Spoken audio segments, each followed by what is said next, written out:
Are we working? Oh, wow. Okay, that makes a huge difference. I'm not going to repeat everything I just said because Great. All right, well, we're already a little bit behind schedule. So thanks again to, for just saying thanks again to our sponsors for this, which include the Heritage Foundation, New America Foundation, Progressive Policy Institute, and TechFreedom. My name is Amy Schatz. I'm a senior editor for Recode, and I'm honored to be here today. When I first got on the telecom beat about 10 years ago at the Wall Street Journal, my very first front page story on telecom was about net neutrality. And if I knew back then that 10 years later I would still be writing about this issue, I would have begged for a chance to move to another beat, like covering HUD or something. But nevertheless, here we are, which appears to be something of a pickle.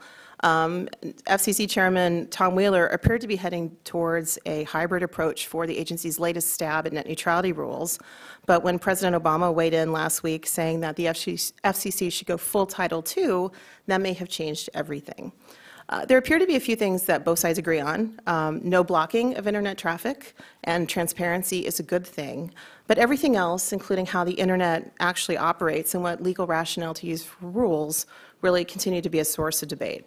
So today the panelists are going to hash out some of these nasty, thorny questions for us, including should the FCC ban paid prioritization, and what legal strategy should the agency use? This debate is going to be a little bit different than what we normally see here in DC because we're going to be using more formal debating rules, which means that I'm going to cut people off if they go on too long, and I'm going to be basically a bit of a nag when it comes to that. So don't be surprised, and I'm not trying to be rude, I promise. This debate was really to build as the great net neutrality debate, and there have, as we all know, there have been a lot of great debates in history. There were Lincoln Douglas, Kennedy Nixon, Coke Pepsi. But, you know, that's okay. This is going to be even better, so there's no pressure on you guys at all. Before we start the debate, I want to let you know that all the debaters will have 6 minutes for opening arguments, and that will be based upon a pre-planning call we had, so this has all been hashed out in advance. So let's just talk about our speakers here. So we have, at the end, we have Berin Szoka, who's the president of TechFreedom and previously served as director of the Center for Internet Freedom at the Progress and Freedom Foundation. We have Hal Singer, who is a principal at Economists Incorporated and is a senior fellow at the Progressive Policy Institute. We have Marvin Ammori, who is a future tense fellow. So should we say he will be the future tense fellow at the New America Foundation and has been helping numerous startups this year who are involved in the open internet fight. And last but not least, Jonathan Baker, who is a professor of law at American University and has previously served as senior economist at both the FCC and the FTC. So according to our rules, we're going to have opening arguments, and I believe, Hal, you go first. Thanks, Amy. An online telemedicine provider, an online chocolatier, and an ISP walk into a bar. The chocolatier orders a bottle of red wine to himself, naturally, and proceeds to get drunk. There's really no purpose to this joke other than to introduce a cast of characters for a story that I need to make a compelling reason why we should not ban all forms of paid priority on the internet. Now, in my hypothetical, the telemedicine provider is not content with the best efforts offered by the broadband providers that serve his network of consulting doctors. He wants his packets to get special treatment so that a consulting doctor who is remotely monitoring a life-saving procedure doesn't have to tolerate a second of jitter. He doesn't want the same treatment afforded a cat video, and neither do his doctors or his patients. Now, my friend Jonathan wants to step in between that voluntary and highly beneficial arrangement. If he had his way, the telemedicine provider and the ISP either would be forbidden from entering into such an agreement, or they would have to go on bended knee to some bureaucrat at the FCC and ask for special permission, an exemption from the ban in order to innovate. If we permitted any such deals and policed them on a case-by-case basis, Jonathan asserts, too many harmful deals would slip past our radar, and innovation would somehow grind to a halt. Now, in the parlance of antitrust, a rule of reason approach like that called for under the commercially reasonable standard would, in his mind, generate too many false negatives. Now, clearly, no one is harmed in my telemedicine hypothetical. The patient wins, the app provider wins, and God forbid the ISP earns a little extra revenue. Now, we tried asking the online chocolatier what he thought about this side deal, but he wasn't responsive. Apparently, he was throwing up in the bathroom. Now, Jonathan will likely say, but Hal's telemedicine example is not representative of the larger class of deals that would be struck under a more permissive case-by-case regime. But what if Jonathan's wrong? What if a non-trivial percentage of deals were done for the right reason? Then Jonathan's per se rule against paid priority would generate an unacceptably high level of what we call in antitrust false positives. Now, while Jonathan and I can agree that we don't want to lean on antitrust to replace the FCC here, we can borrow some important lessons from antitrust to inform us about how to choose between a per se rule and a rule of reason standard. And here's the first lesson. When the court can conceive of a plausible efficiency justification, as it recently did in Activist and in Ligon, the court subjects the conduct to the rule of reason. Now, contrast those cases with how antitrust treats price fixing under the per se prohibition. Why? Because we can't conceive of any plausible way in which consumers can be better off if suppliers get together and fix their prices. Now, when conduct is subjected to a per se rule, the court won't even entertain efficiency defenses. Mere evidence that the conduct has occurred is sufficient to trigger a violation. Let me look at the first of my two exhibits, please. For Jonathan to win today, he needs to convince you that paid priority can be analogized to price fixing. That is, there can be no compelling efficiency justification for paid priority. Don't think about the telemedicine example, he insists, whose application can't function properly without priority. Relative to his proposed blanket prohibition on paid priority, a rule of reason approach can reduce the number of false positives while not permitting the number of false negatives to rise. Like the game of whack-a-mole, we can zap the bad deals as they pop up. Now the second exhibit, please. When choosing a case-by-case standard, which the FCC did in its 2010 order, you have to decide whether priority is presumptively in violation of the standard or not. Where you set the presumption dictates which party has the initial burden of proof. And for two reasons, the optimal default rule here is to presume at least initially that a paid priority deal is not in violation of the new standard. First, the D.C. Circuit already told the FCC in January that it can't go down that path that's marked with the X on it, as it tried to do in the 2010 order. This doesn't mean that Title II is guaranteed to end paid priority either, as Berin will explain, but it does take Section 706 off the table if we go under rule of reason, leaving us with the dreaded Title II. Now, the second reason for assigning the burden this way is that the edge providers are in the best position to know if they've been harmed. Now, Jonathan argued at the FCC roundtable, quite persuasively actually, that placing the burden on edge providers will permit the discrimination to go on too long before any relief has been achieved, and that small websites cannot afford the litigation expenses associated with prevailing under a full-blown rule of reason approach. Well, here we can lean on antitrust again. Antitrust courts are increasingly using bright-line tests to streamline the inquiry. If a plaintiff can marshal evidence to trigger a bright-line test, then the initial burden shifts quickly to defendants to rebut the updated presumption that the conduct is anti-competitive. Applied here, the FCC could establish a bright-line test to work in conjunction with the commercially reasonable standard. For example, if a complaining edge provider could show that either one, it suffered a degradation in service by refusing to accept an ISP's priority, or two, it was denied access to the same terms for priority as those extended to a similarly situated edge rival, then the burden could shift quickly back to the ISP to explain what in the heck was going on. Excellent. 6 minutes. Jonathan, I believe it's your turn to rebut. Yes. All right. Thank you. Is my mic on? Yeah. Okay. So the Internet is what economists call a general-purpose technology. It's a key technology, like the steam engine, the electric motor, that increases productivity economy-wide and drives an entire era of technological progress and economic growth. And the Internet's growth is propelled by a virtuous cycle of innovation. When new applications and content are developed, we use the Internet more. leading broadband providers to increase the speed and capacity of their networks, sparking the development of more new applications, faster networks, and so on. We need to ban paid prioritization to prevent broadband providers from slowing or breaking the virtuous cycle, particularly by chilling experimentation by emerging garage entrepreneurs. If the next Facebook has to pay for an internet fast lane, the next Mark Zuckerberg might go into investment banking instead of creating the next big new thing on the internet. So suppose we have a broadband provider called CableCo and an edge provider called Beyond.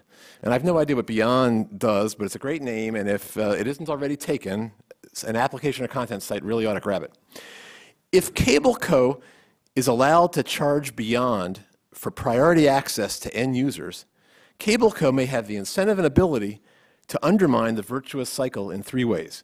First, CableCo could harm competition by raising Beyond's costs. It might do that if Beyond competes with CableCo's own current or planned offerings. It could also accept payment from Beyond's rivals to block or disadvantage Beyond. Second, CableCo could exploit its gatekeeper position or terminating monopoly to impose excessive charges for priority access to its end users. Once an end user connects to the internet through CableCo, Beyond can interact with the end user only through CableCo. That would let CableCo impose excessive charges to Beyond for priority access to CableCo's end users, regardless of whether CableCo has market power over the end users on the other side of its platform. Third, CableCo will have an incentive to degrade or decline to increase the quality of service that it provides to non-prioritized traffic, as by slowing capacity expansion, in order to push edge providers like Beyond to pay for priority access and exploit the terminating monopoly more effectively. And as I just explained, if broadband providers are allowed to charge edge providers for priority access, the virtuous cycle will be threatened in three ways. Broadband providers may exclude targeted edge providers, they may exploit the terminating monopoly to charge excessive prices, and they may degrade non-priority traffic to exploit the terminating monopoly more effectively. A ban on payments for priority access could prevent the first problem, targeted exclusionary conduct. FCC rules preventing discriminatory pricing would also work here. And antitrust enforcement can help to some extent, as Hal has tried to argue. But it's hard to prove an antitrust violation when the competitive harm arises from chilling potential competition and innovation by edge providers that are not yet a success or have not yet been imagined. But neither antitrust nor rules against discriminatory pricing can prevent the other two problems: excessive pricing by terminating monopolists and the incentive to degrade non-priority traffic. We have to ban edge provider payments for priority access to address those problems. Now, some say that a ban on paid prioritization will discourage broadband provider investment and slow the virtuous cycle that way. But an FCC rule in 2010 preventing paid prioritization was in place for more than 2 years, and it continues to apply to Comcast under an FCC order without any obvious harm to broadband. And there's no evidence that past investments by broadband providers have been predicated on the expectation that they'll be able to charge edge providers for priority access to end users. Hal says that a ban on paid prioritization disables the price system as a way to prevent internet congestion from impeding high-value sites like telemedicine. But that's not correct if the FCC rules allowing reasonable network management permit cost-based congestion pricing to end users. If we go farther, and if we let the terminating monopolists charge edge providers, they'll set prices well in excess of the costs that the traffic brings, unless we do what no one wants and institute a regulatory process for determining costs and prices. So to conclude, we need to ban paid prioritization to prevent excessive pricing by terminating monopolists and take away broadband provider incentives to degrade the quality of non-priority service. And that ban will also prevent anti-competitive exclusion of targeted edge providers. That's the best approach for protecting the incentives of startups to experiment with new content, applications, and services, and to keep the virtuous cycle of edge provider innovation and broadband investment going. Excellent. Berin, I believe you're next. Thanks. Well, this fight makes for strange bedfellows. Last week, I got a fist bump from Jesse Jackson when we went to the FCC to warn against the dangers of Title II. And today, I find myself on the same side as Hal Singer, somebody that I've disagreed with on many issues, including how to deal with, how to actually apply the kinds of rules of reason we're talking about here today in fights like the Tennis Channel case. So we may actually disagree on how to implement these rules, but we do agree on the basic issues. And the basic issue here today is not actually net neutrality. The basic issue, in fact, really isn't even paid prioritization, because the FCC isn't going to be able to ban paid prioritization across the board, no matter what it does. The real issue is that the idea of banning paid prioritization has been used to justify invoking Title II, even though the FCC can't, in fact, ban paid prioritization across the board under Title II. So let me back up. There's a broad consensus here, as Amy mentioned at the outset, about transparency rules and no blocking rules as prophylactic measures. I think the record here for regulation is pretty thin, but since 2006, even Republicans have been on board with endorsing those measures. They voted for them in the 2006 COMM Act update that didn't pass. The debate is really about how to structure a prioritization rule. And there are really four options. Option one is the per se rule that I believe our opponents are arguing for today, which is to say, across the board, ban paid prioritization. But then there are three options that all fall into a rule of reason or a flexible rule. And this is where I think people get confused. The first option is have a rule that bans unreasonable prioritization, which is what the FCC's 2010 rule did, but then don't explain how that burden could be rebutted. And so that's why the D.C. Circuit held that what appeared to be a rule of reason on paper was actually effectively a per se rule, because the FCC had said in the order that it was very unlikely that that rule could ever have been satisfied. There are two other options. They're both rules of reason. They both involve giving some guidance as to how to set, how you can rebut that initial presumption. And as Hal has discussed, they involve either setting the initial burden on the edge provider, as Hal has proposed, a small burden that could be rebutted, and then the burden would shift to the broadband provider, or setting the burden on the broadband provider, but in both cases, providing some guidance as to actually how to rebut those burdens. That's what we're talking about. That's how paid prioritization is going to be policed in the future. It's not going to be a complete ban regardless of what the FCC does. And even the FCC in 2010 acknowledged much of the policy case that we're making today for a rule of reason when it talked about the dangers of paid prioritization being that edge providers might be forced to charge inefficiently high fees, not the idea that fees at all were necessarily bad. And so if you look at the law, if you look at the D.C. Circuit's decision in January, the D.C. Circuit made it very clear that the reason that the FCC failed under Section 706 was not that it had tried to regulate paid prioritization, but that in setting up a rule of reason standard, it again had failed to define any of the criteria for reasonableness, as it's done for things like data roaming. And very recently, we saw a decision last week. We saw the contrast between the FCC's regulation of voice roaming under Title II, that is a Title II service, and the FCC's regulation of data roaming, which is not a Title II service. In practice, they actually look fairly similar, because in both cases, the FCC relies on roaming agreements to be determined by marketplace negotiations, and they govern them to make sure that they're reasonable and non-discriminatory. At most, the FCC may ban certain kinds of practices that the FCC can clearly establish are truly harmful, as Marvin was alluding to. But the real issue that we need to get to legally is that Title II is a price regulation regime. It does not include the ability to ban categorically entire categories of transactions. The precedents that have been relied on to justify the claim that the FCC could ban paid prioritization completely under Title II are simply inapt. Carter Phone, the 1960s decision that allows by which the FCC required AT&T to allow any attachment to its network, would justify a no blocking rule, not a discrimination rule. Computer 2 is even less clear in its application here. If anything, it's an example of why the FCC decided not to apply Title II. So I'll just briefly, in the time that I have left, allude to a few other critical problems that Title II raises.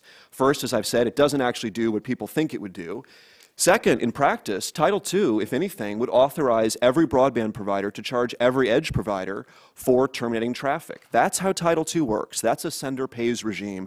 That's the opposite of what those who are arguing for Title II claim to want. More generally, as we'll discuss, Title II is a self-fulfilling prophecy. It treats broadband as a regulated monopoly and would tend to make it one by discouraging competition. That's something that Democrats recognized in the 1990s, recognized in 2010, and many recognize today.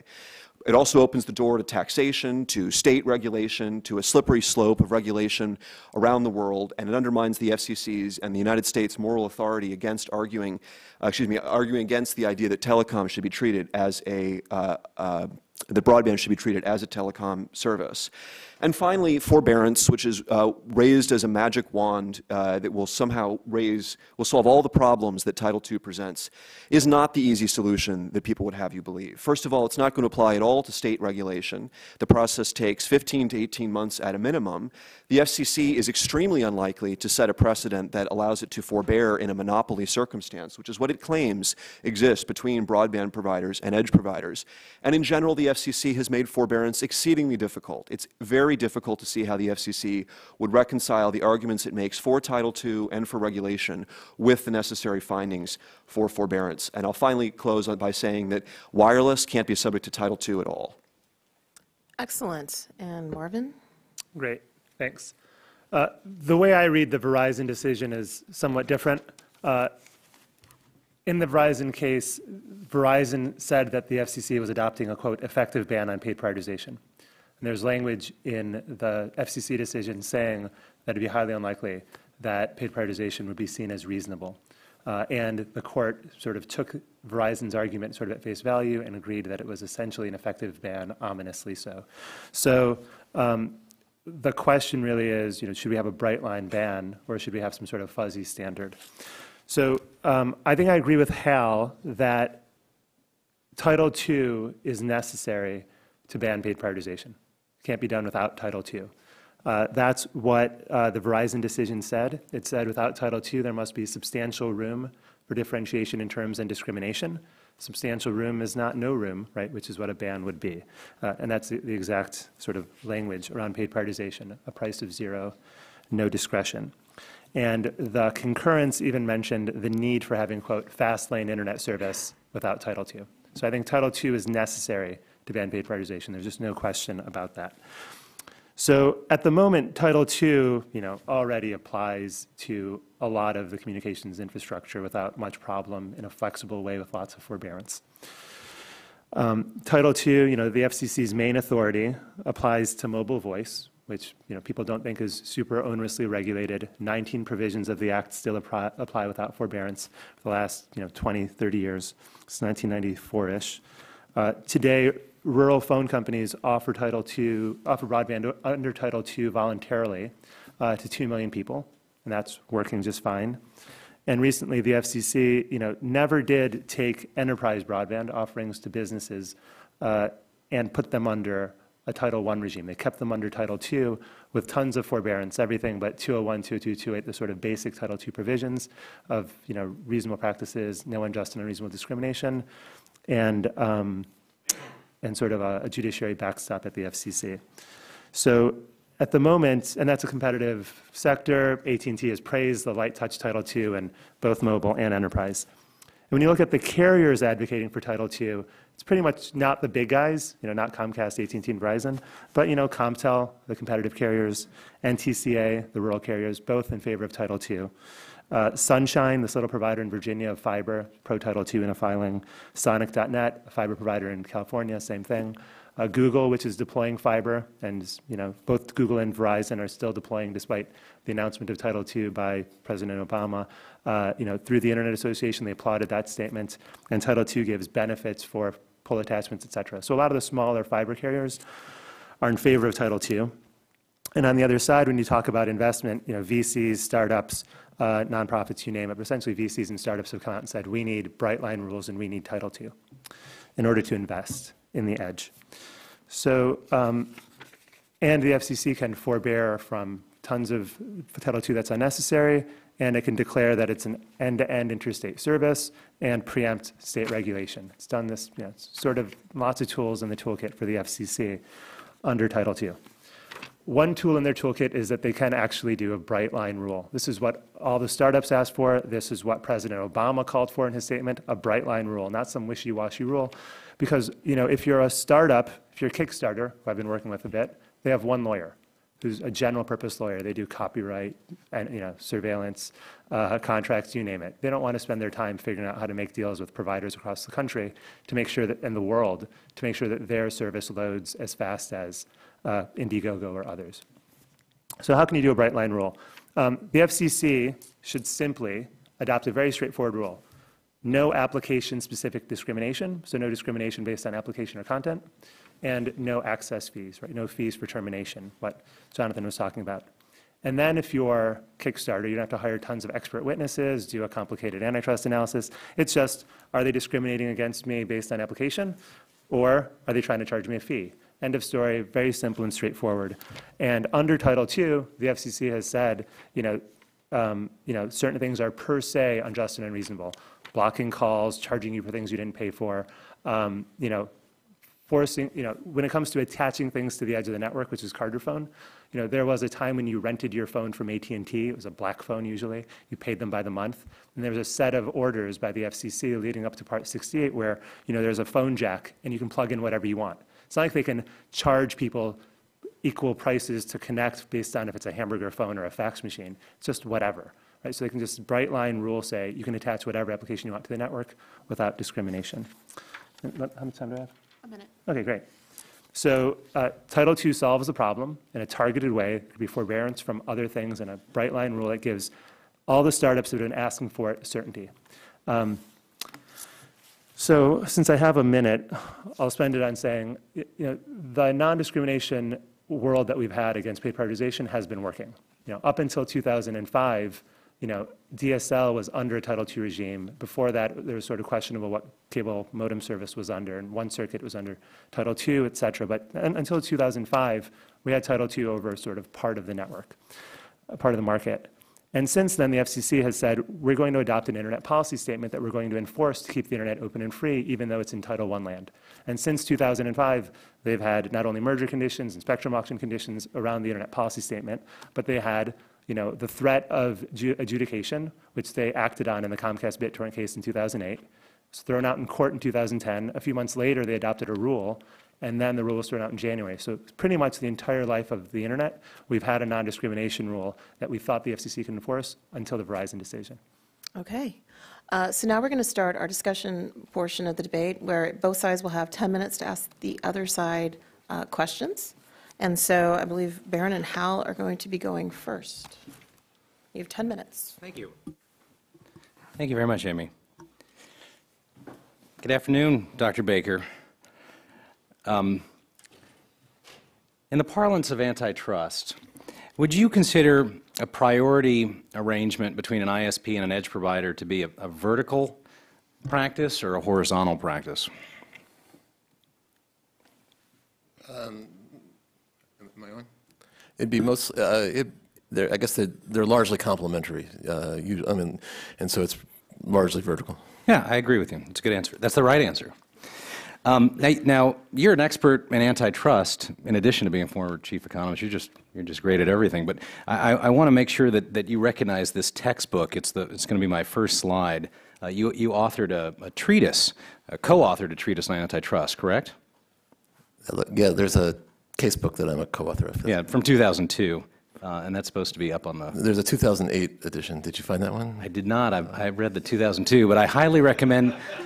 And the new edition's coming out soon. Oh, excellent. Well, I highly recommend you get all three, actually. It was fantastic. Now, you break up... We might have to do this without the slides. We can't get this right. But you break up vertical restraints, don't you, into two parts in your book. You've got intra-brand restraints, like retail price maintenance, and inter-brand restraints, like exclusive dealing. Does that ring a bell? I think the major division is price and non-price restraints, and then they can both affect intra-brand and inter-brand competition. I think that'd be a better way to say it. Right.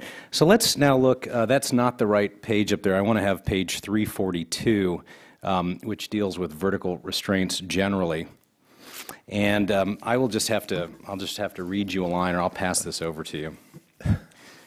You say, it's important to realize at the outset that vertical restraints, both intra-brand and inter-brand, are ubiquitous in the United States, owing in part to a pronounced trend in antitrust law towards increased acceptance of their economic utility. I'll just pass this down to you, but I just want to make sure that you recognize that language. Fine. Okay. Probably something that the book said in 2002. Okay, good. But trend is your words. I just want to make sure that you don't think I'm putting words in your mouth. All right. I mean, it's right that antitrust law has been is more welcoming towards these now than it was in the 1960s and 70s. That's correct. All right. Now I'm going to look at page 343, and this the title of this page, I don't know if you can see it, is Price versus Non-Price Vertical Restraints, and you're looking now at intra-brand agreements. And I'm going to take you to the second paragraph. And I'm going to skip to this line that says, but in 1977, in the Sylvania decision, the court abandoned per se treatment in favor of application of the rule of reason. You see that right there, don't you? And you still agree that that's your language. Yes, the Supreme Court in 1977 abandoned a per se rule against, it's essentially against non-price vertical restraints. Right. And even on the price vertical restraint, now this is not your fault because it came from 2002, but in the paragraph up above, you talk about how minimum resale price maintenance was subject to per se. But again, in 2002, you didn't know what was coming in 2007 when the Supreme Court changed the rules and subjected RPM to rule of reason, correct? The Legion decision, the Supreme, more recently than the casebook, the Supreme Court took resale price maintenance and made it subject to the rule of reason. Correct. Yes. Okay. Okay. Do you want to take the rest of my exam, or? Well, look, you get to subject me to your torture however you want to. This is my torture. Okay. Let me look at the next one. I'm looking at page 689, where you're talking about vertical restraints that generate exclusionary conduct. I'm just going to read this. As a consequence, the analysis of inter-brand restraints has grown increasingly similar to that used to evaluate other exclusionary agreements, such as predation by a dominant firm and exclusionary group boycotts. These trends are nowhere more apparent than in the case of prohibition of tying arrangements. But even there, you say they were considered, quote, per se unlawful for many years, but are now per se unlawful only when certain conditions are met. Right, so even with respect to tying, we don't have a strict per se. You also have to hit other conditions as well. That's largely right. Although the tying still has a per se rule. It's what Doug Ginsburg called the last man standing of all of the changes that the Chicago School wanted to adopt and did. Right, and this will be the last line I want to go to. It's in the conclusion of that chapter, and it reads: Today, to make out a significant case of anti-competitive exclusion, a plaintiff can no longer hope to rely simply on inferences drawn from small percentages of foreclosure, nor can it readily invoke per se rules. You recognize that language? It sounds right. Now here's the question. This is under antitrust law, right? Yeah, under antitrust law. This has nothing to do with the FCC. Right. I don't want to do these under antitrust law. If you listen to my bright line standard, it would never survive an antitrust court, right? But now here's my question for you. We are debating rule of reason versus per se treatment, and your treatise says that all of this vertical conduct should be treated, even the exceptions that used to be per se are no longer per se. And what I want to know is, why are you willing to make an exception right now for priority delivery? What this is describing is the treatment under antitrust laws. And vertical agreements are treated, it's a positive statement. This is how the courts are treating vertical restraints under antitrust laws. All right, so now your question is that a good idea? And it's often true it's a good idea. And the difference here, though, is that the problem is not just about exclusionary conduct. It's not just about the cable co blocking Beyond in order to favor Beyond's rivals, it's also about the terminating monopoly problem and about the incentive to not expand on non-priority service in order to push more traffic into pay for priority, so this antitrust rule of reason is all about the one problem, and not the other. And even as to the problem of exclusionary conduct, it's difficult for antitrust rules to apply to antitrust courts to address the issues when the exclusion is really, it's potential competition, it's future garage entrepreneurs, it's the way the internet is going to grow as this general purpose technology becomes more important and even more than it is now. Well, thanks a lot. I'm going to pass the microphone now over to Berin. So we have only 3 minutes left, so I'm going to ask a few quick questions for both of you. Just yes or no. Can prioritization ever be good for users? Yes or no? For end users as opposed end to users, yes. And this is prioritization to end users or prioritization of? Prioritization of an edge provider's content to end users. Can that ever be good for consumers? Would you mind if I explain in a few sentences?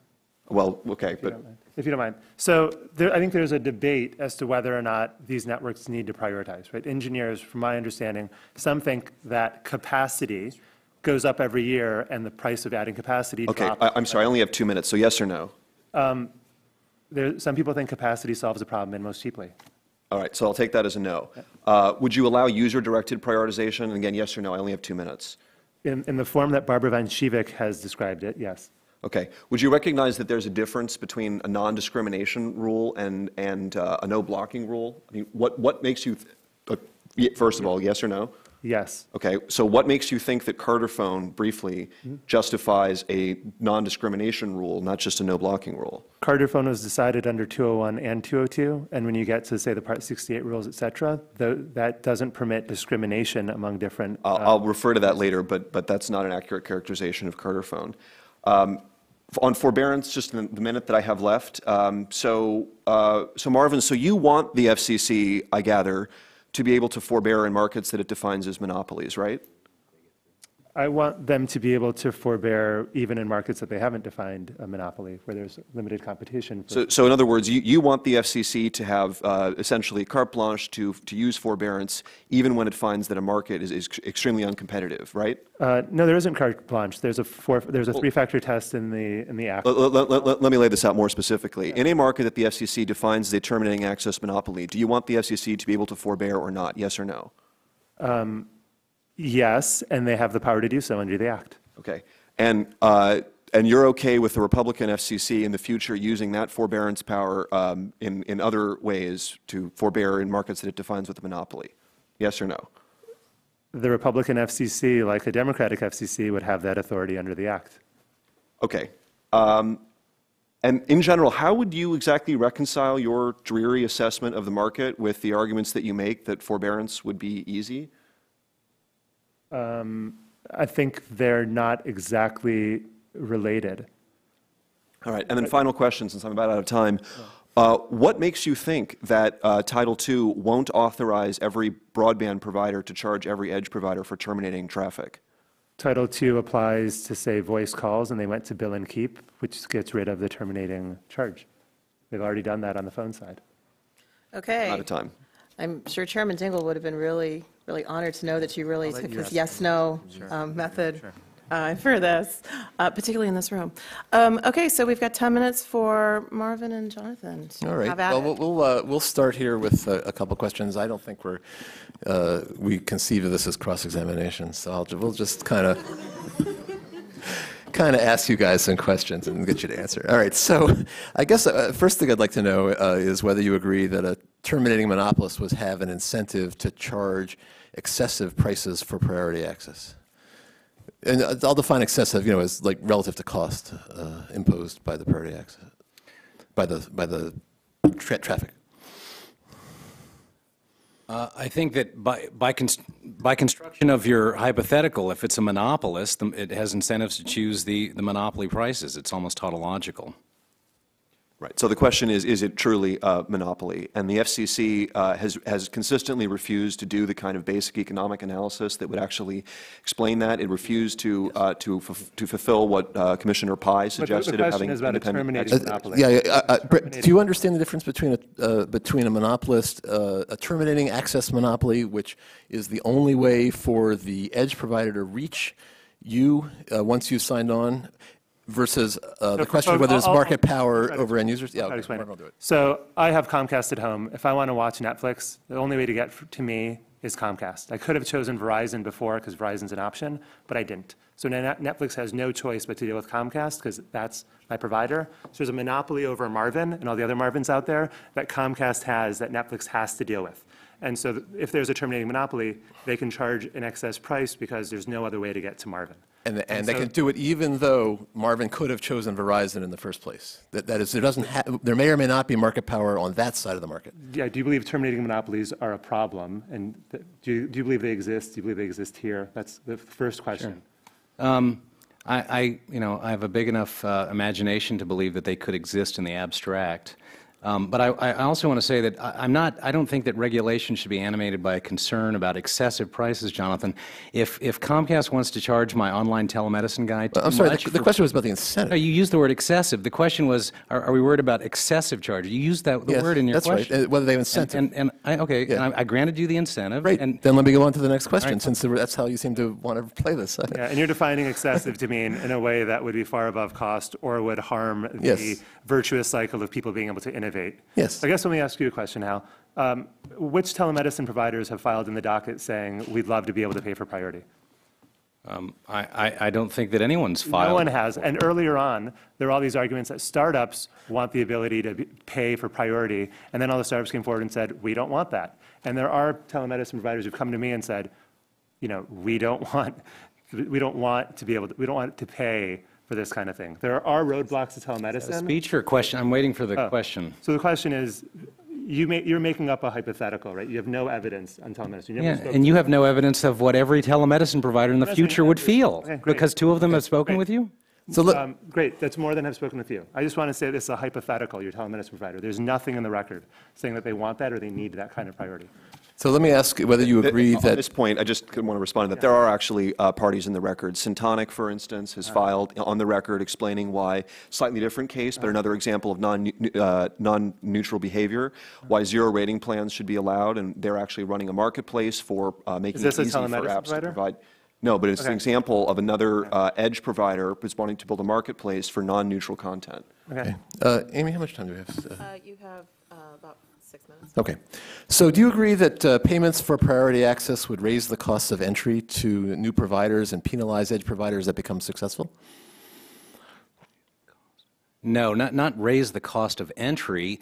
So long as they're already there, you have your rival telemedicine company, so long as that offer is extended in a non-discriminatory way to all comers, I don't think that would impair their ability to compete effectively.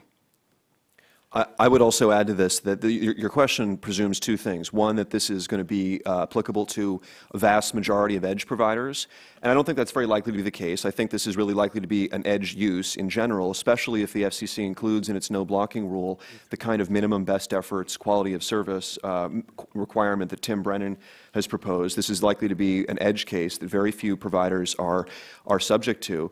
And second, I actually think that one of the arguments that you're implicitly making is about transactions costs, that it's going to be too hard for every little edge provider to negotiate that. I think it's pretty easy to imagine intermediaries providing a simple turnkey solution where they negotiate for prioritization, just as content delivery networks provide a turnkey solution, just as YouTube provides a turnkey solution to video publishers. So it's my question, I guess? Yeah, why don't you... Berin, I forget, do you support an open internet rule under Section 706? So I think yes Section... Or no? Or can you do it in yes or no? I'd like to explain this. Sure. So the short answer is Section 706 would let the FCC do what it's trying to do today. It would be a bridge to a legislative solution, which, as I'll explain in my closing, is the right answer going forward. Okay. So as I read Section 706, I mean, it permits the FCC to do tons of things, including there's a reference to other regulating methods and price cap regulation. Do you have any concerns about the FCC sort of relying heavily on 706 in a way that could, harm investment or harm the entire ecosystem? Oh, I've already raised those concerns, but Pandora's box has already been opened, and whether the FCC bases net neutrality rules on 706 will in no way change the dangers of 706. Congress alone can close that box. Okay. And should do so. We might have a point of agreement there on the dangers of 706. Do you want to do 5? No, go ahead. Just yeah, 6? Sure. Yeah. Okay, so after years of high-profile public debate over net neutrality, a University of Delaware study that was released earlier this month found that 81% of the public opposes, and I'll quote, allowing internet service providers to charge some websites or streaming video services extra for faster speeds. So why are the American people opposed to your side of the issue? This is amazing. I was actually going to use that in my opening speech. You know what this says is that 20% of the respondents thought that fast lanes or priority delivery should be legal. And Jonathan is presuming incorrectly that in almost every instance they'd be done for nefarious reasons. But I think this poll actually suggests otherwise. This poll suggests that maybe 20% of the time a priority deal could be done for the right reasons. And under a per se rule, you would be knocking all of those good deals out of existence. I'm sorry, the thing, it wasn't 81%. It was 80 versus of the 20, time. Jonathan. It was 81% of the public said we oppose allowing and 20% approved, and 20% said they want to see priority to be available. I was surprised by how large it was. That suggests that you would have an unacceptably high level of false positives under a per se prohibition. So only if it were 99%, would that still be unacceptable? If like price fixing, which is what you have to argue, that we went out and did a poll and we said how many times should firms be able to engage in price fixing, we would see a 99% answer to that question. The antitrust borrowing from the antitrust guidance, we're told if we can conceive of an efficiency defense, we do this under rule of reason. You've got 20% of respondents here conceiving of an efficiency defense. They're the party of the 19%. So, Berin, why does forbearance give you comfort? If we apply Title II with forbearance, do you have comfort that the forbearance will work, will stand? What are your three top objections to forbearance? I've already explained that forbearance does not give me a lot of comfort. Number one, the FCC, I don't see how it can forbear at all in the market that it is defined as you say, a terminating access monopoly with respect to edge and broadband providers. And if it can't forbear in that market, that means that Title II authorizes a sender pays regime. My second concern and the bill and keep cases don't give you comfort there, that we have bill and keep on the phone side under Title II. Where there is no sender side pays, no sender. No, they don't. But in the interest of time, let me just lay out my other two concerns. No. I'm asking the questions. Why doesn't that case give you comfort? I mean, it's a precedent by the FCC. It's a recent precedent. We have bill and keep on the phone side. It's not sender party pays. Why doesn't that give you comfort? For legal reasons or for policy, or just factual? As a legal matter, look. We have 1 minute left. I'd like to explain my other two concerns. I'm the one asking the questions, Berin. That's the question I want you explained them before, Berin. You didn't answer that question. So I can simply refer you to Fred Campbell's written on this at length, and I don't think that that's going to allow the FCC to forbear in that market. I also would refer you to Larry Spiewak's analysis of this, which referred. And the reason why, let's spell it out. The reason why you think they can't forbear is because they'd have to make a determination of market power. And the argument is they've defined that market as a monopoly. There is no precedent for the FCC forbearing in a market that it defines as a monopoly that I'm aware of. And I would again refer you to Larry Spiewak's writing on this that addresses both of your points. But I'll just raise my other two concerns are number one that's only with respect to one part of the market. Under the statute, the FCC can forbear even in a monopoly market. Okay, so look, if at the end of the day what you're saying is that the FCC has absolute discretion to forbear in any way that it wants, that is essentially what you seem to be arguing. I'm saying that you're holding them to a standard that's not in the statute. Well, if but the greater the FCC's discretion, the easier it will be for the FCC to unforbear, if in fact that is something that has the FCC can ever be done. Unforbeared? Public knowledge argues that the FCC can unforbear. And in general, I don't think it's realistic to expect that this FCC is going to open the door to a future Republican FCC forbearing in a very easy manner. So they have never unforbeared. Okay, so weighing in the middle of this, so I just have a couple questions, and then we're going to open it up to the audience. And actually, I've gotten a question from Twitter, so if anybody else out there wants to tweet something, I'm happy to look at it. So I'm just going to do two questions. I have far more, but I'd like to open it up to the audience. Berin, earlier you were saying that you can't ban paid prioritization across the board, right, at all. And then I think your side, Marvin, I think you said that you actually can. So I wonder, could you sort of, since this is a big issue that regulators and Congress would be looking at, can you square those two statements? No, I think we have a Just disagreement. fundamental disagreement about that? A disagreement about what you can do under Title II. I think you can have categorical, you can define categories of discrimination that are inherently unjust and unreasonable, and I think he doesn't. Right? Well, so first of all, the chairman agrees with me. He told Congress earlier this year that the FCC cannot categorically ban paid prioritization under Title II. I'd love to see how he works his way out of that argument. And second, so let's just suppose just for a second that the FCC can ban some categories of paid prioritization. They would clearly have to establish that there is a real case for doing so. And this gets back to the very policy debate that we've been having about per se rules, that's a categorical ban, or a rule of reason. It's not enough to simply assert that a certain category of conduct is likely to cause harm to consumers.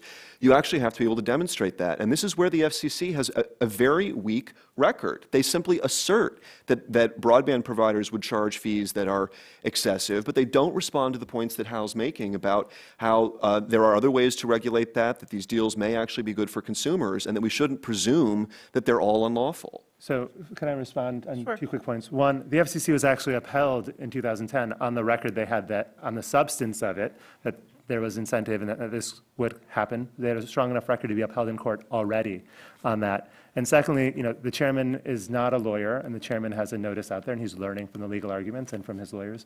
And I think he may change his mind once all the evidence is in, because I think there's a pretty strong case that Title II can, in fact, categorically ban paid prioritization. Okay, so we have a question from Twitter, from Fred Campbell, actually, who many of you probably know. So here's a question for Marvin. Does Apple have a terminating monopoly over app providers' access to iOS users? So you're the economist. I'm going to have you answer the question. Fred's a Nebraska buddy of mine, but I'll hand it to the economist. So can you say it again? Oh, it was for Marvin, and I was tuning out. Sorry. Let me get this back. Sorry. I'm going to tune out now. Just go ahead. The question was, does Apple have a terminating access monopoly over iOS users? Yeah. Well,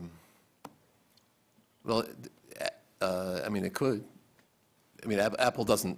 Apple lets the applications providers charge for the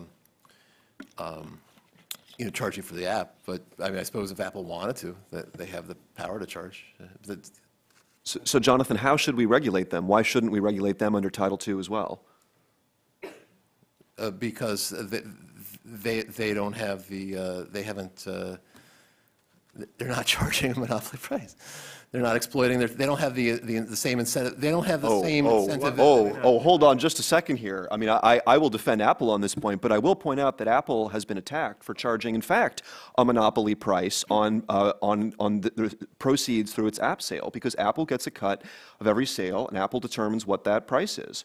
Why shouldn't the FCC respond to many people who've argued that that's unjust? I don't think, does the FCC have jurisdiction over this?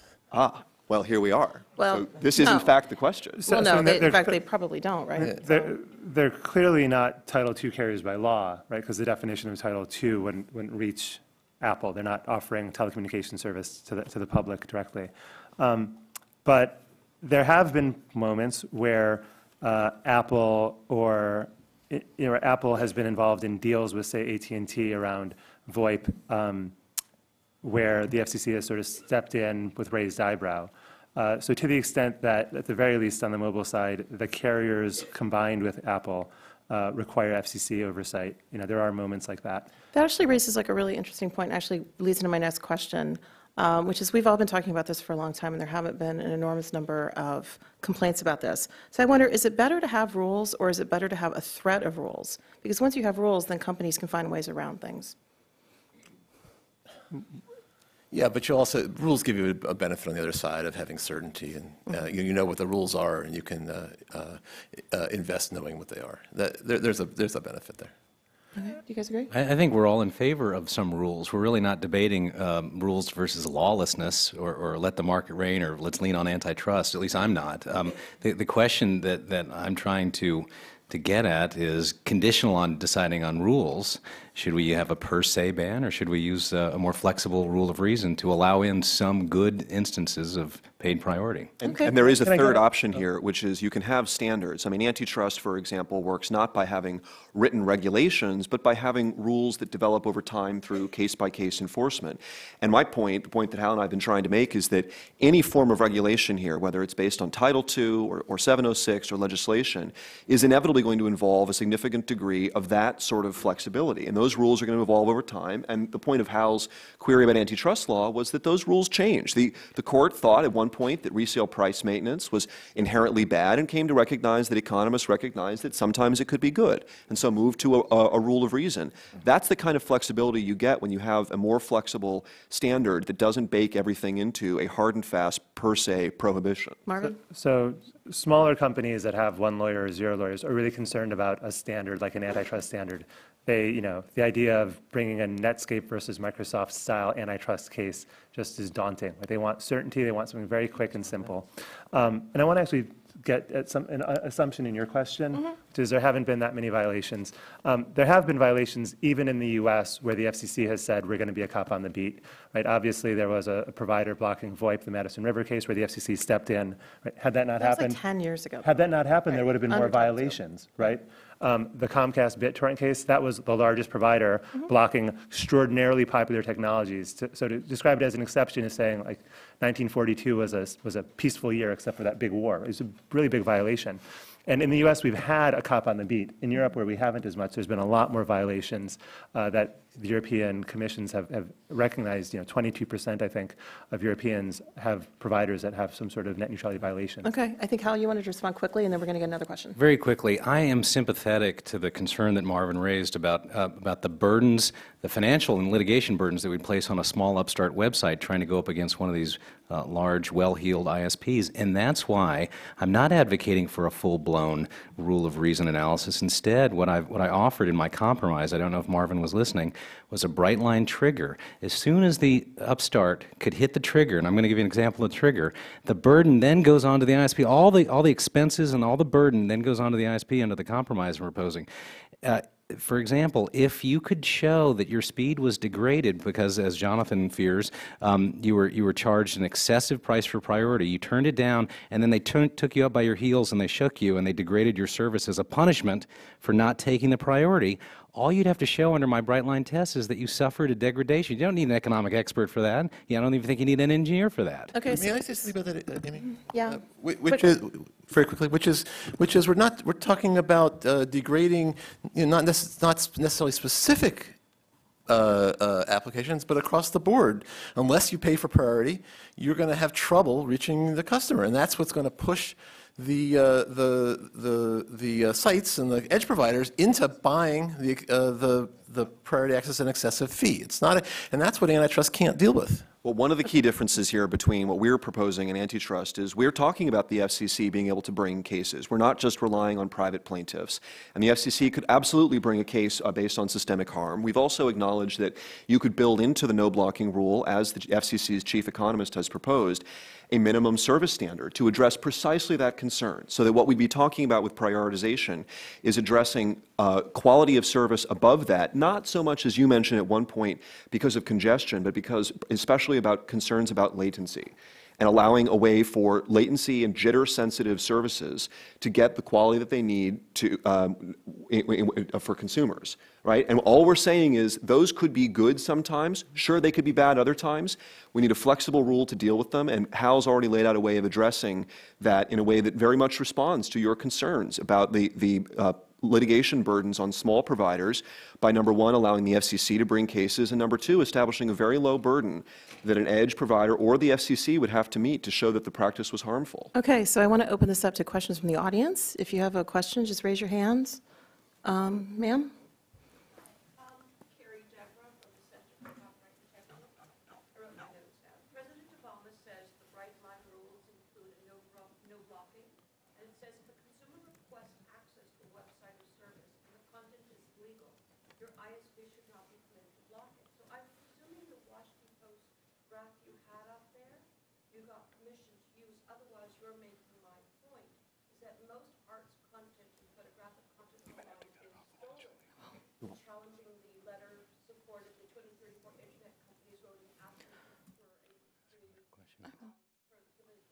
Okay, so nobody. Wait, so basically you have a question about the president's Title II and how this deals with copyright? Let me address the concern. Right, so everybody in this debate has always presumed that there would be an exception with regards to unlawful content. This is not controversial. I think we can move on to the next question, because it's really not an issue about how you regulate prioritization. Okay, sir? My question is about what happens if prices spiral up. If you had no regulations whatsoever, and there could be differential pricing, and every edge provider had lots and lots of money, they would all pay for priority, and nobody would have priority. So where would prices end? And if it's very, very high, what's so bad about that? So the question is about prices spiraling up, and if there isn't competition, what happens to consumers and the pricing side of this? Yeah, I don't think this market, which has never been allowed to take off, by the way, but this market, this hypothetical market for paid priority is going to be that large. As Berin pointed out, most applications are not in need of priority of the type that we envision. We're thinking about real-time applications such as gaming or the telemedicine example that I gave. This is going to be a very, very small online gaming, like if you're playing with a game with someone across. But these are sensitive to very small amounts of jitter, right? If we're playing a game, we just can't sustain even a millisecond of jitter. It's going to mess up the experience. So I don't think that this market that we're talking about is ever going to be huge. A lot of the ISPs have already said we're willing to give it up. They actually don't think it's going to be that big. And again, I want to stress that if you don't like the price that's being asked, it's a free country. You're free to turn it down. And if the ISP retaliates by trying to degrade your service, you've got a case, and you're going to easily hit my bright line trigger. Marvin? Sure. So sometimes the carriers say, we would never do this, we would never engage in prioritization, this is a solution in search of a problem. Other times they say, if you don't let us prioritize and charge people, we'll never build out networks and our entire model will collapse. So they say both things. And the AT&T CEO said that he wanted to be able to charge back in 2006, sort of started this fight when he spoke to Business Week, wanted to charge Vonage and Yahoo. The Verizon GC said Google's getting a free lunch that should be our lunch. And when Verizon argued the Verizon case last year, they said, but for these rules, we'd be looking into arrangements, right? So there was this sort of declaration that she'd gotten permission from her client to say. So it's clear that I think some of them have been dabbling with thinking through how to do this. And if you look at the research, a fast lane could be 250 milliseconds faster than your competitor, right? Research shows by Microsoft, Google, and others that that's the speed at which that simple amount will get people to go to a rival. And so, of course, a fast lane will be 250 milliseconds faster than your rival. And that makes the other guy in a slow lane, by definition, because it'll give them a competitive disadvantage. So I think that's what you would see, and then it would just sort of spiral up and people would pay more and more until they get to a monopoly price. So I think that would hurt competition and innovation. Okay, sorry. So we're kind of running out of time here because we have to get to final arguments. So I want to channel Chairman Dingell actually right now. We have a question from the internet from Nick Mazar, who I'm probably mispronouncing, and I apologize. He asked, and this is yes or no, can terms and conditions of mergers be used to prevent paid prioritization? Yes or no? Well, legally, the FCC can do essentially anything it wants in merger review. So that's a yes. And the answer is yes with respect to the parties in front of the FCC in the merger review, not with respect to ones that aren't in front of it. Okay, so we are going to start our closing statements now. Each side will have 10 minutes to rebut and final arguments. So I think Hal and Berin are going to be going first. Okay. You have 10 minutes. Sure. It's all about the presumption. If we can figure out a way to satisfy Marvin's legitimate concern about bringing speedy relief to edge providers under a rule of reason standard, while at the same time respecting the D.C. Circuit's constraint that the ISPs not bear the initial burden of proof, we can avoid the hellfire and damnation of a Title II world. Now, I've explained to you how a bright line test would work with burden shifting and how that can satisfy both concerns, but I want to use my closing to paint a picture of what a Title II world might look like. Now, Berin's already explained Title II doesn't get you any incremental protection at the margin, and the chairman has admitted that you can't even ban paid priority under Title II. And in exchange for this zero upside, we get back significant downside risk, right? It doesn't require a PhD in economics to understand that ISPs will not make risky investments if the margins can be appropriated by regulators seeking to appease favored constituencies. Now, do you really believe that public knowledge, free press, and the protesters outside are going to lay down their arms, embrace forbearance, and stop agitating for the holy grail of open access? Title II is an invitation for what economists call rent-seeking activity, which will make us look more like Europe, where broadband investment per household is half the rate of what it is in the U.S. Now, history has shown us that Title II and its associated obligations undermined cable investment in the late 1990s and did the same to fiber investment in the early 2000s. I'll just give you two interesting stats. As soon as the cable operators saw that the DSL unbundling regime was being unwound by the Supreme Court in 1999, annual cable investment in plant doubled in the following 3 years. And a similar thing happened when the telcos saw that the unbundling rules were not going to be extended to fiber to the home.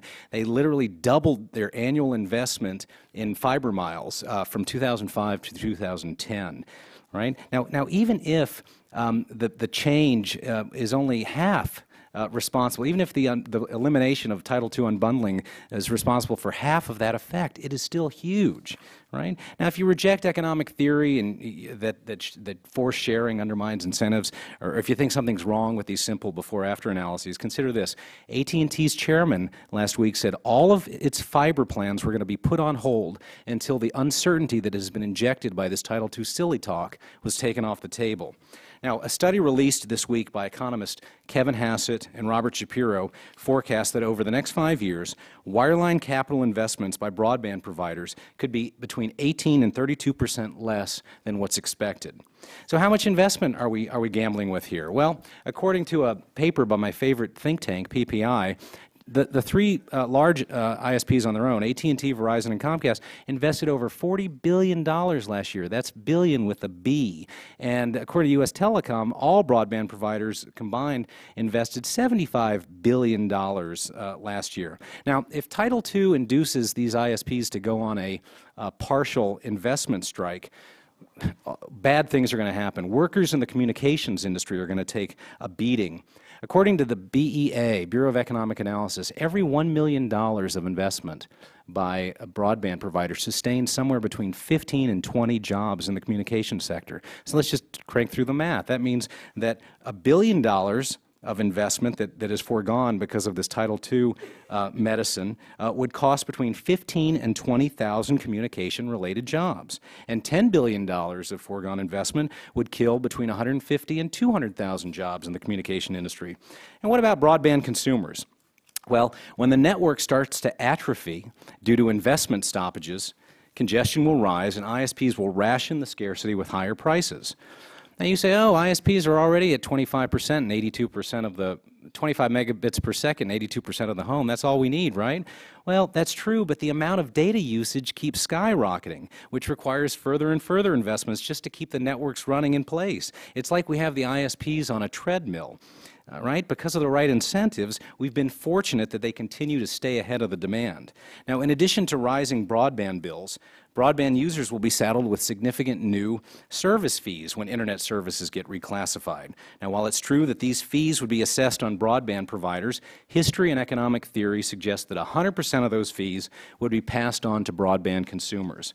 In closing, the ISPs have capitulated to regulation under Section 706 without a fight. Right? But they have threatened to challenge the FCC if they go down the Title II path. Now, if the FCC declares war on the ISPs, literally nothing else will happen for the next several years, including the broadcaster's spectrum auction. The mere threat that wireless ISPs would be subject to common carrier rules will scare off investment in the next round of funding. It doesn't have to come to this. I know Jonathan and some reasonable minds on the other side care more about getting the rules right to preserve an open Internet than in securing Title II. It's not too late for that compromise that can end the net neutrality debate once and for all. The netizens have won the war. No one is opposed to net neutrality so long as it means no blocking, a transparency rule, no throttling, and no harmful paid priority. It's now time to secure the peace. So we've been talking about paid prioritization a lot today. I will say that it's not even really clear what this is. What we're really talking about is a wide range of non-neutral behavior, some of which doesn't exist today, some of which we can't even foresee today. It clearly includes things like zero rating plans, which, as you may have seen, Norway just banned, and which many of those pushing for Title II also want to ban. As I've explained, I don't see how the FCC can ban paid prioritization across the board. So what we're really talking about is crafting a rule of reason and exactly how to do so. But I will say in general that I think the New Democrats of the 1990s got this exactly right. Bill Kennard called Title II a morass, started the series of decisions that ended in Title II not being the regulatory framework for the Internet. That was the right decision. It was the right thing when John Kerry and Ron Wyden opposed Title II in 1998. It was the right thing back in 2010 when 74 House Democrats warned that Title II would choke investment. There are, however, a number of unintended side effects here. So when Marvin says that look at the broadband providers, they're only fighting this because they really secretly want to charge monopoly rents, well, there are a whole range of reasons why they're opposed to either a per se rule governing prioritization and also to Title II. And those are the things that we need to be mindful of today in deciding why Title II is not a good idea for the Internet. We've discussed very briefly the example of Apple. I don't see why Apple and its services or other services on the Internet are immune from Title II once the FCC starts separating out a transmission component in Internet services, which is what it would have to do legally to define broadband and especially to define wireless under Title II. And that very much opens the door, as Jeff Pulver has warned, to FCC regulating the rest of the Internet through Title II. As he has put it, the mind of the FCC chairman would be the only place where a line exists on where Title II actually stops. So I'm worried about the larger effects of Title II. I'm worried about the effects of Title II, not just on big broadband providers, but on small ones. I'm worried about the effects on competition in the marketplace. I would point out that Google, despite being a behemoth of a company, has very carefully chosen not to offer a Title II voice service when it's been deploying Google Fiber, even though this means that Google Fiber does not get the benefits of pole attachment rights under Title II, which I think they should. Congress should change that law. But they've decided not to do that in large part because of the problems of Title II. So that's a simple example of Title II's potential effects on deployment. I would just close here today and suggest that, as Hal has argued, there is a way out of this mess. It includes a no blocking rule, a transparency rule, a no throttling rule, and if you like, a best efforts requirement such as Tim Brennan has proposed. But if there's going to be a path forward, the FCC has the option of doing that under 706 today. The right answer in the long term is legislation, and it always has been legislation. We've been arguing about this for 10 years, and this issue has not been resolved on the Hill because certain people have a very strong incentive in not seeing it resolved, in seeing the FCC have the option of going to Title II and using that, or simply of seeing this fight go on. But the contours of a legislative deal, I think, are pretty clear. Give the FCC clear but narrow authority, such as we've discussed today. That's a burden-shifting framework that allows the FCC to deal with harmful prioritization and would address the concerns that Hal and Jonathan have raised. It would allow for easy litigation over that, and it may allow for safe harbors, for user-directed prioritization, for prioritization that ISPs can show is beneficial, or where the market at stake is actually competitive. I don't see any reason why T-Mobile shouldn't be able to engage in non-neutral behavior if that helps it in the marketplace to gain market share in the wireless market, which is clearly competitive. But the exchange for that deal is no Title II for the Internet, clarifying that Section 706 is not a blank check for the FCC to regulate. It's a crazy way for the FCC to regulate the Internet, and I am worried about that, but as I've said, only Congress can close that Pandora's box. And then importantly, it's promoting broadband. It's making sure that you don't have to be a Title II carrier to get pole attachment rights. And it's clearing barriers for deployment across a number of other dimensions and getting both the federal government and local governments to do the one thing that is actually a proper role of government, which is building basic infrastructure. And that's things like conduits under streets that broadband providers could lease out. I'll close by just saying that the FCC today needs to give Congress time to work out an option, but even if it's not interested in doing that, it still needs more input. There's no way for the FCC to proceed on the options it's laid out without at least issuing a further notice that seeks more input on forbearance, the cost of Title II, and explores the sorts of options we've been discussing today for governing prioritization under a rule of reason. Okay, and Marvin and Jonathan, you have the final You want 2 word. points? Sure, I'll start. Or 10 minutes. Okay, so Hal pointed out that broadband providers have been investing heavily for years, and I agree that that's great. But don't forget that they've been doing it while an FCC rule in 2010 that prevented paid prioritization was in place. It was in place for more than 2 years, and it's still been in place for Comcast. And there hasn't been any harm to broadband from that. And there's no evidence that past investments by broadband providers have been predicated on broadband providers expecting to charge edge providers for priority access in the future. So there's no reason to expect that there'll be a problem with investment. Now Hal says, oh yeah, but AT&T just said that they were worried and that they've stopped investing. But it's one thing. That's at least as far as I can tell, that's just cheap rhetoric. They say that. But what are the costly steps they're taking to not invest, to follow through? And if this is such a big problem, why did Verizon, when Verizon was asked the next day whether the president's remarks last week would affect its investment plans, Verizon didn't say what AT&T said. Verizon said no. So I just don't see this problem with investment. So and finally, before I turn the mic back to Marvin, I just want to remind you that the problem here is that paying for priority access to end user, payment for priority needs to be banned in order to prevent excessive pricing by terminating monopolists and to take away broadband providers' incentives to degrade the quality of non-priority service. It's also going to address the problem that Hal keeps coming back to, the anti-competitive exclusion of targeted edge providers. If that were the only problem, we could be talking about what's the best way to do it. But there's more. There's the terminating monopoly and the degrading of the non-priority service. And so we have to ban payment for priority to protect the incentives of startups, to experiment with new content applications and services, and keep the virtuous cycle of edge provider innovation and broadband investment going. Great, thanks. So to finish up on network investment, as I said earlier, companies like Sonic.net and Google Fiber, which are upstarts, have not said they'll stop investing. And the FCC, in fact, found in 2010 that permitting paid prioritization would discourage investment in the network, because then there would be an incentive to not upgrade the lines and simply sell priority while having a network that doesn't work for everyone. As for the historical data, people slice it lots of different ways. If you read the comments by Free Press in the record, which are actually excellent, both the comments and the reply comments, they look at a different time period. It wasn't 1999 when cable was, sort of deregulated. It was 2002 and then upheld in 2005.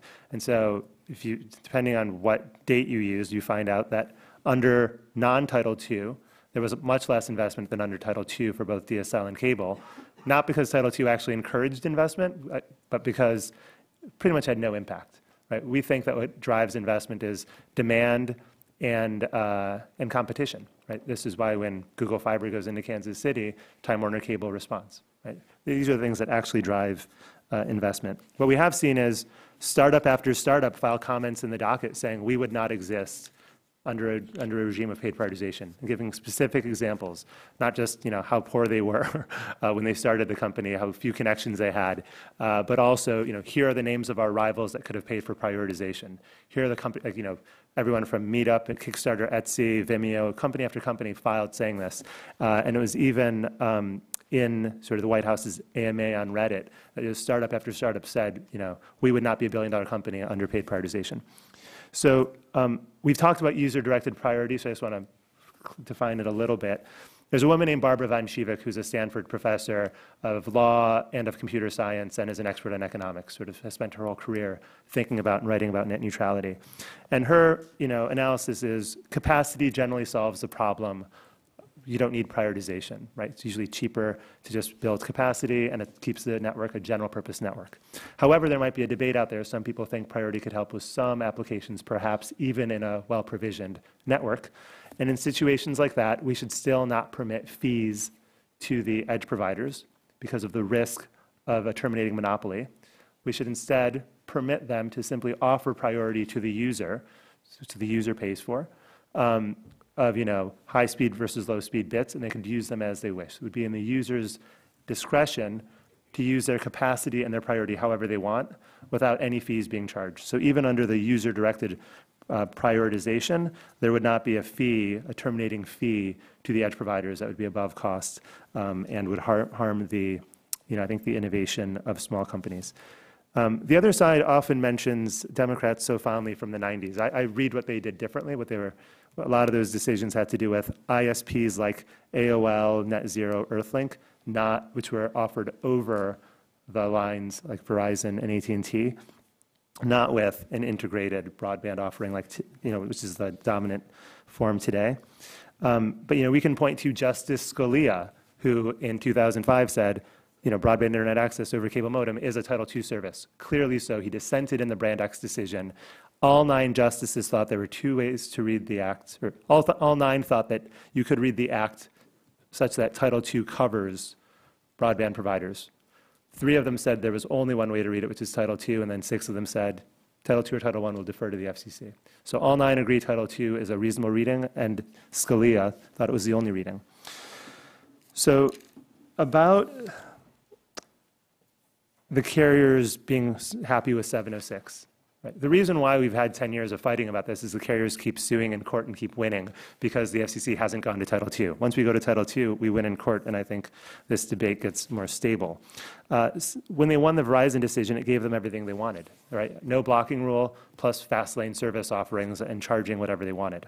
This is what AT&T and the carriers offered back in 2005. We'll never block, but give us the ability to discriminate. That's what started the fight. The whole debate over a, quote, 5th principle was the non-discrimination rule and pay prioritization.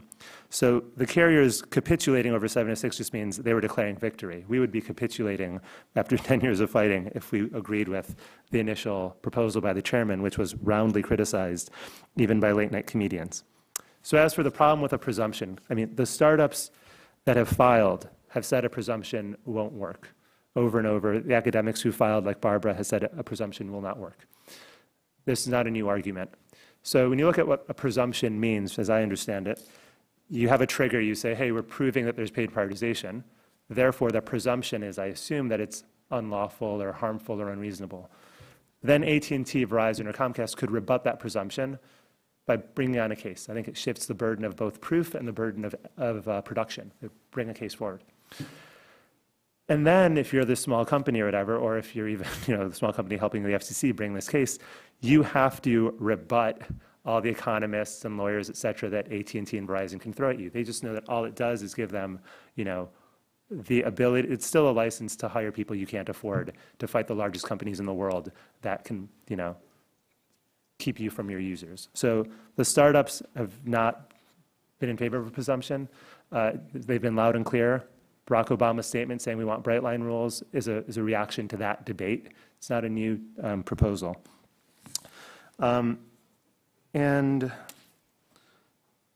I think that's about it. I mean, to continue, when you look at any slippery slope argument can be made in both directions, right? So Hal is saying, if we do Title II, then the slippery slope leads to open access and price regulation, and the holy grail of the activists coming to your doors. And you can always make a slippery slope in the other direction, right? If we don't have Title II, then there will be, the internet will be crushed tomorrow, and AT&T will become our overlord or whatever, right? And so slippery slopes don't really make sense. What we're looking at is, does Title II work to ban paid prioritization? I think so. Can it be targeted with forbearance and with preemption? I think so. And will that continue the cycle of innovation and investment by app providers and by the network to keep up with demand, right? The FCC has thought so and was upheld on that point. And so I'm 100% with Justice Scalia that Title II is what should apply here. So we've got a minute left if you want to say anything more. I think we'll stop. Okay. Well, this has been a great debate, but all good things have to come to an end. I would like to thank everybody for coming today. Also, everyone online who watched and has been tweeting. Also, thanking our sponsors. And I hope you will all join me in thanking our panelists today. Right. Can I also just thank Berin? I mean, he did a lot of the legwork and got this all done. I just had to show up slightly late. Thank you, Berin. You are the man. I really appreciate it. I appreciate that. We look forward to doing more of these debates. And this is really the best sort of tech freedom event where we have both sides represented in a good, healthy discussion. So thank you for joining us. And please also join me in thanking Amy for moderating. Oh, yeah. Thank you, guys. Thank you, Amy.